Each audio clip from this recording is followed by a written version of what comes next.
بسم اللہ الرحمن الرحیم الحمدللہ رب العالمین والصلاة والسلام علی سید الاشرف الانبیاء والمرسلین وعلی آلہ الطیبین الطاہرین المعصومین المنتجبین ولعنۃ اللہ علی اعدائہم اجمعین۔ بسم اللہ الرحمن الرحیم الحمدللہ وحدہ والصلاة والسلام علی من لا نبی بعد۔ حضرات گرامی القدر، سوشل میڈیا کے ذریعے یوں تو بہت سارے سوالات، اعتراضات، اپریسیشن ملتی رہتی ہے، لیکن آج ایک سوال ہم تک پہنچا ہے جناب عرفان قریشی صاحب کی جانب سے۔ یہ غالباً ممبئی کے اندر قیام ہے ان کا، تو انہوں نے سوال کیا ہے اور یقین جانیے بڑا خوبصورت سوال، ابھی تک کا مجھے یہ بہت بہترین سوال لگا ہے، تو میں نے ضروری سمجھا کہ اس کا جواب دیا جائے، اور صرف انہیں نہیں بلکہ سب کے سامنے سب کو شیئر کیا جائے تاکہ سب لوگ اس سے استفادہ حاصل کر سکیں۔ سوال پوچھتے ہیں کہ حضرت یہ بتائیے کہ لوگ حضور کی ذات کا تو اقرار کرتے ہیں لیکن حضور کی بات کا اقرار نہیں کرتے، حضور کی جو باتیں ہیں، حضور کی جو خواہش ہے ان سے انکار کرتے ہیں اور حضور کے نام پہ اپنی جانوں کو ہتھیلی پر رکھتے ہیں۔ تو یہ سوچ اور یہ فکر کیسی ہے، اس کے اوپر آپ کی رائے کیا ہے؟ مہربانی کر کے ارشاد فرمائیں۔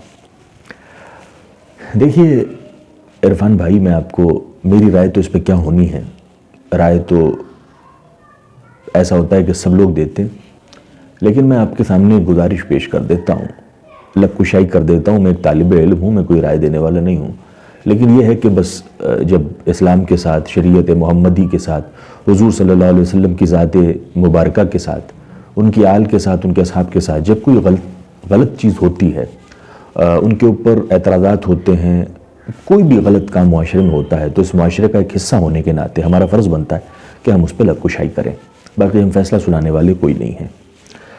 میں اس پہ یہ کہنا چاہوں گا کہ بالکل آپ کی بات یہ بالکل 100% حق ہے کہ اس طرح کے لوگ ہیں، اور زیادہ تر لوگ ہیں، ایسا بھی نہیں کہ بہت کم ہے، ایسے لوگوں کی تعداد زیادہ ہے جو یہ کہتے ہیں کہ ٹھیک ہے صاحب، حضور کے لیے ہماری جان حاضر ہے، لیکن حضور کی بات سے مکر جاتے ہیں۔ مثلا ہم دیکھیے، حضور فرماتے ہیں کہ انت اخی فی الدنیا والآخرہ، اے علی تو یہاں بھی میرا بھائی ہے، وہاں بھی میرا بھائی ہے۔ یہ شرف حضور نے اور کسی کو نہیں دیا، لیکن دنیا دار کیا ہے؟ دنیا دار نعرے لگاتے ہیں ایک طرف کہ غلام ہے رسول کے غلام ہیں، غلامی یہ رسول میں موت بھی قبول ہے، جو نہ ہو عشق مصطفیٰ تو زندگی فضول ہے۔ یہ نعرے ہیں۔ اچھا، اب عمل کیا ہے؟ یہ ذات کو مان رہے ہیں، اب بات کی بات آتی ہے۔ بات حضور یہ کہہ رہے ہیں کہ تو یہاں بھی میرا بھائی، وہاں بھی میرا بھائی، لیکن وہ کہہ رہے ہیں کہ نبی اور علی کو آپس میں بھائی بھائی نہیں کہنا چاہیے۔ یہ وہی آپ کی بات آ گئی یہاں پر، ذات کو مان رہے ہیں، وجود کو مان رہے ہیں حضور صلی اللہ علیہ وسلم کے، لیکن ان کی بات کو رد کر رہے ہیں۔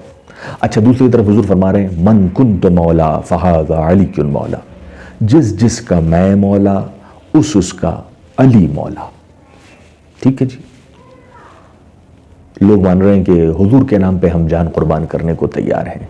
ہاں، حضور کے نام کے اوپر ہم اپنی جانوں کو ہتھیلی پہ رکھ دیتے ہیں۔ حضور کے نام پہ جان قربان کرنا کوئی آسان بات نہیں ہے، لوگ اسے مجاہد بنا دیتے ہیں، جو اس طرح کا کوئی کام کر دے مجاہد، غازی۔ اچھا، اب بات کی بات آتی ہے، یہ تو ہوگی ذات کی بات، اب پھر سے بات کی بات۔ مولا نہیں کہنا چاہیے، بچنا چاہیے، پرہیز کرنا چاہیے۔ مولا کا معنی تو دوست ہے، مولا کا معنی تو ساتھی ہے، مولا کا معنی تو اور بھی مختلف ہے، لیکن مولا کا معنی مولا نہیں ہے۔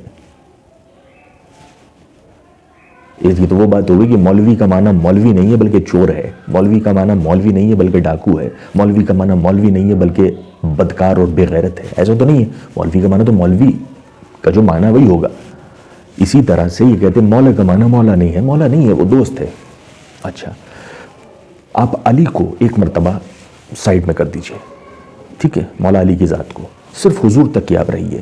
مجھے یہ بتائیے، من کنت مولا، پہلی لائن، من کنتم، جس کا میں مولا، مجھے یہ بتائیے کیا آپ نے حضور کو مولا ایز اے دوست ایکسیپٹ کیا ہے یا ایز اے مولا آقا ایکسیپٹ کیا ہے؟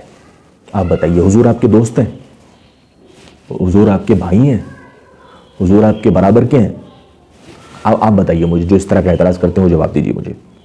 نہیں ہے. سب کہیں گے نہیں استغفر اللہ, ہم نے تو ایسا کہا ہی نہیں, وہ تو مولا ہیں, وہ تو آقا ہیں. تو پہلی لائن میں من کنت مولا, یہ مولا کو مولا مان رہے ہیں, لیکن دوسری لائن میں فہذا علی مولا, وہاں پہ ان کی نانی بھی مر گئی, ان کی اماں بھی مر گئی, ان کے والد بھی مر گئے, سب مر گئے ان لوگوں کے, اس طرح کے اعتراضات کرنے والوں کے.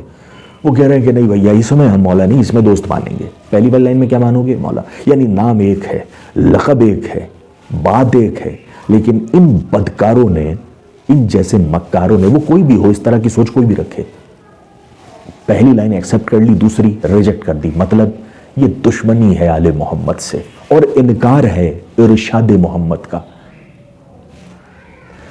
انکار ہے ارشاد محمد کا. تو یہاں پر بھی انہوں نے ذات مان لی, حضور کے نام پہ نام کو جان قربانے جا. تو ابے تمہاری جان لے کر حضور کریں گے کیا؟ تمہاری جان چاہیے کس کو یار؟ کیا حیثیت ہے تمہاری جان کی؟ جن کے نام پہ اصحاب اپنی گردنوں کو ان کے قدموں میں پیش کر دے, جن کے نام پہ اہل بیت اپنی گردنوں کو ان کے قدموں میں پیش کر دے حضور کے, تو تمہاری جانوں کی انہیں کوئی حاجت ہے؟ اور دے بھی دو گے تو کیا ہے, دے بھی دو گے اگر تم ان کی بات کو نہیں مان رہے اور ان کے نام پہ جان دینے کو تیار ہو, کوئی قدر و قیمت نہیں تمہاری جان کی. تو بالکل جناب جس جو بھی آپ نے جہاں سے بھی سوال پوچھا ہے, یہ بالکل حقیقت ہے کہ لوگ حضور کی بات تو انکار کرتے ہیں لیکن ذات کو ماننے کا دعویٰ کرتے ہیں.